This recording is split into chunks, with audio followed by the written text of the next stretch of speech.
આજ ઇમરજન્સીમાં લઈ લીધો મમ્મીએ કુવાડો અને હાથમાં હથોડો.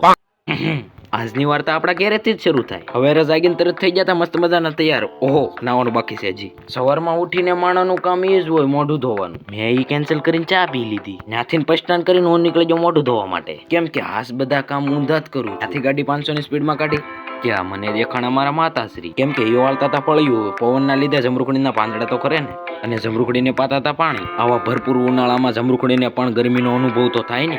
ત્યાંથી હું પ્રસ્થાન કરીને નીકળી જાઉં મોઢું લૂસવા. મોઢું લૂસતા મને એક વિચાર આવ્યો, હું તમને આજે નહીં કહું ને કાલે નહીં કહું. મમ્મી બેઠા બેઠા લાકડા કાપતા હતા. કીધું લાય ને, હું પણ થોડીક મદદ કરું. મારી કરતા હથોડાનો વજન જાજો હતો. હથોડાનો એટલો વજન હતો તો એક મારું ત્યાં તો હું આખો લીધા. મમ્મીને લાકડા કપાઈને ઘડી ગાની હારે રમવા મળ્યો. જો હે યુ એલા ફાઇનલી હવે મેં કહી દીધું સબસ્ક્રાઇબ કરવાનું, સોરી લાઈક કરવાનું કીધું. હવે એ તો કરી નાખો. બહાર આવીને મેં અમારી ગાડીની સ્પીડ કરી નાખી 200 ની, અને વી આવ્યો પાણી પીવા.